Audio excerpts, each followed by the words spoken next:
Welcome everyone. WBSSC SLST 2025 interview document verification পাশাপাশি cut off সংক্রান্ত আজকের ভিডিও মোস্ট ইম্পর্টেন্ট হতে চলেছে।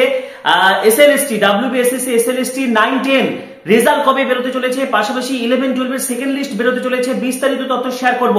এই মুহূর্তে বিগ ব্রেকিং এবং সুপার এক্সক্লুসিভ আপডেট শেয়ার করব। ইতিমধ্যে কিন্তু WBSSC SLST 11-12 একাদশ দ্বাদশ শ্রেণীর কিন্তু ইন্টারভিউ লিস্ট ডকুমেন্ট ভেরিফিকেশনের লিস্ট প্রকাশিত হয়ে গেছে এবং তারপরে কিন্তু চূড়ান্ত বিতর্কের সৃষ্টি হয়েছে, কারণ একাধিক বিষয় কাটা ভাই এবং মূলত প্রত্যেকটা বিষয়ের কাটা ভাই হলেও কোনো কোনো বিষয় রয়েছে যেখানে কিন্তু 60-এ 60 পেয়েও ফ্রেশার্স ক্যান্ডিডেটরা ডাক পায়নি। ঠিক আছে, এরই মাঝে একাদশ দ্বাদশের দ্বিতীয় লিস্ট কি বেরোতে চলেছে, পাশাপাশি 9-10 এর রেজাল্ট কবে বেরোচ্ছে, বিস্তারিত তথ্য আজকে ভিডিওতে শেয়ার করব। তার আগে বলছি, যারা আমাদের চ্যানেলে নতুন ভিডিও দেখছো এখন সাবস্ক্রাইব করো, WBSSC SLST সংক্রান্ত পরবর্তী আপডেটগুলি জন্য এখন সাবস্ক্রাইব করো, পাশে থাকা বেল আইকনটি প্রেস করো এবং এই ভিডিওটি প্রচুর প্রচুর প্রচুর শেয়ার করো। তো ইতিমধ্যে গতকাল আমরা দেখেছি যে WBSSC কিন্তু তাদের ওয়েবসাইটে 11-12 লেভেল, যেটা একাদশ দ্বাদশ পোস্ট গ্রাজুয়েশন PG লেভেলের কিন্তু ইন্টারভিউ লিস্ট ডকুমেন্ট ভেরিফিকেশনের লিস্ট প্রকাশিত হয়ে গেছে। ঠিক আছে, এবং এরই মাঝে তারপর থেকে কিন্তু বিতর্কের ঝড় উঠেছে। কাট অফ ভীষণ হাই, যেমন ইংরেজির ক্ষেত্রে জেনারেল কাট অফ 77, হিস্ট্রির ক্ষেত্রে 75, বাংলার ক্ষেত্রে 73, ম্যাথের ক্ষেত্রে 71, জিওগ্রাফিতে 70, বায়োলজিক্যাল সায়েন্সে 64, কেমিস্ট্রিতে 67, ফিজিক্সে 56 ইত্যাদি যাবতীয় কাট অফ কিন্তু সামনে এসেছে। এবং এরই মাঝে অত্যন্ত তাৎপর্যপূর্ণ একাধিক বিষয় যেমন English, history, Bengali, math, geography এসব ক্ষেত্রে কিন্তু জেনারেল যারা ফ্রেশার্স রয়েছে তারা কিন্তু 60-এ 60 পেয়েও কিন্তু তারা ইন্টারভিউতে ডাক পায়নি বা ডকুমেন্ট ভেরিফিকেশনের জন্য কিন্তু তারা এলিজিবল হয়নি। এরই মাঝে বিতর্কে ঝড় উঠেছে। পাশাপাশি যোগ্য যারা চাকরিহারা শিক্ষকদের মধ্যে এবং যারা আন্দোলনের প্রধান মুখ তাদের মধ্যেও কিন্তু একাংশ ডাক পায়নি। সব মিলে কিন্তু তীব্র বিতর্কের ঝড় শুরু হয়েছে এবং একাধিক ক্ষেত্রে এক্সপিরিয়েন্সের নম্বর নিয়ে কিন্তু যেটা 10 নাম্বার, ঠিক আছে, যেটা নিয়ে প্রথম থেকেই বিতর্কের কেন্দ্রবিন্দু ছিল। ইতিমধ্যে একাধিক কেসও চলছে, হাইকোর্টের অবজারভেশন রয়েছে, সুপ্রিম কোর্টের অবজারভেশন রয়েছে। সব মিলে এই যে 10 নাম্বার এক্সপিরিয়েন্সে 10 নাম্বার কারণে অনেক ফ্রেশার্সরা কিন্তু ডাক পায়নি। পাশাপাশি শুধু যে 2016 সালে যোগ্য চাকরিহারা শিক্ষকরা এক্সপিরিয়েন্স পেয়েছে তাই নয়, কন্ট্রাকচুয়াল, KVS, NVS এবং কোনো কোনো ক্ষেত্রে দেখা যাচ্ছে যে প্রাইমারি থেকেও ভুলবশত এক্সপিরিয়েন্স নাম্বার পেয়ে গেছে। এরা বাতিল হবে যাদের সঠিক এক্সপিরিয়েন্স DI অ্যাপ্রুভাল নেই। যেসব কন্ট্রাকচুয়াল টিচারদের DI অ্যাপ্রুভাল নেই তারা বাতিল হবে।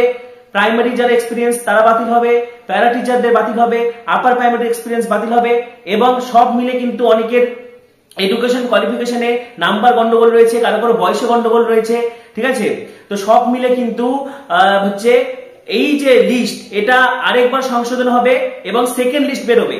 যারা ফার্স্ট লিস্টে চান্স পাওনি এখনই আশাহত হওয়ার কোনো কারণ নেই, সেকেন্ড লিস্ট বেরোবে এবং 9-10 এর রেজাল্ট খুব তাড়াতাড়ি বেরোচ্ছে এই সপ্তাহে, নেক্সট উইকে কিন্তু 9-10 এর রেজাল্ট বেরোচ্ছে আগামী শনিবারের মধ্যেই। 9-10 এর রেজাল্ট বেরোচ্ছে WBSSC SLST, যাদের 11-12 হলো না 9-10 কিন্তু তোমাদের অবশ্যই হবে। ঠিক আছে, এবং ফ্রেশার্সটাও কিন্তু 11-12 চান্স পেয়েছে, কিন্তু একাধিক বিষয় যেমনটা বললাম যে 60-এ 60 পেয়েও কিন্তু ফ্রেশার্সরা চান্স পায়নি এবং এখানে কিন্তু বিতর্কের ঝড় উঠেছে এবং ডকুমেন্ট ভেরিফিকেশনের নোটিফিকেশন প্রকাশিত হয়ে গেছে। 18 তারিখ থেকে 18 নভেম্বর থেকে ভেরিফিকেশন শুরু হচ্ছে, চলবে 4 ডিসেম্বর পর্যন্ত। 18 তারিখে বাংলা ভেরিফিকেশন, ইংরেজির 19 তারিখে, ইতিহাসের ভেরিফিকেশন 20 নভেম্বর, কম্পিউটার সায়েন্সের রয়েছে 20 তারিখে, 21 তারিখে পল সায়েন্স, 22 তারিখেও পল সায়েন্স ইত্যাদি যাবতীয় লিস্ট কিন্তু কমিশন তাদের ওয়েবসাইটে দিয়ে দিয়েছে। প্রত্যেকটা যারা পরীক্ষার্থী বা ক্যান্ডিডেট যারা ভেরিফিকেশনে চান্স পেয়েছে তারা কিন্তু তারা ইন্টিমেশন লেটার অবশ্যই ডাউনলোড করে নেবে। এবং সবচেয়ে যেটা বড় কথা এই মুহূর্তে অনেকের মাথায় যে প্রশ্নটা আসছে যে সেকেন্ড লিস্ট কি বেরোবে, তো সেকেন্ড লিস্ট কিন্তু বেরোনোর অত্যাধিক পসিবিলিটি রয়েছে 11-12 এর সেকেন্ড লিস্ট বেরোনোর। এবং পাশাপাশি একাধিক বিষয় যেমনটা বললাম যে 100% স্ট্রাইক রেটেও ডাক নয়। এই মুহূর্তে যে প্রতিবেদন 100% স্ট্রাইক রেটেও ডাক নয়। 80-তে কাটা বাংলার ক্ষেত্রে আমরা দেখেছি general male female 73, general female 72, ইংরেজির ক্ষেত্রে general male female 77, general female 76, গণিতের ক্ষেত্রে জেনারেল মেল ফিমেল 71 এবং ইতিহাসের ক্ষেত্রে জেনারেল মেল ফিমেল হচ্ছে 75। ঠিক আছে, লিখিত পরীক্ষায় 60-এ 60 পেয়েছেন পরীক্ষার্থী, 100% স্ট্রাইক রেট, কিন্তু তেমন পাঠ্যও ডাক পেলেন না স্কুল সার্ভিস কমিশনের ইন্টারভিউ। বাংলা, ইংরেজি, ইতিহাস এবং গণিতের মতো কয়েকটি বিষয়ে বিভিন্ন বিভাগের পাশাপাশি সংরক্ষিত আসনেও এমন ভুরি ভুরি নজরে বিশ্বত শিক্ষা মহলের একাংশ। অর্থাৎ এই মুহূর্তে কিন্তু তীব্র বিতর্ক সৃষ্টি হয়েছে এবং এই যে এক্সপিরিয়েন্সের নম্বর যেহেতু আগে যোগ হয়ে গেছে, সেই জন্য কিন্তু অনেক ফ্রেশার্স ক্যান্ডিডেটরা চান্স পায়নি।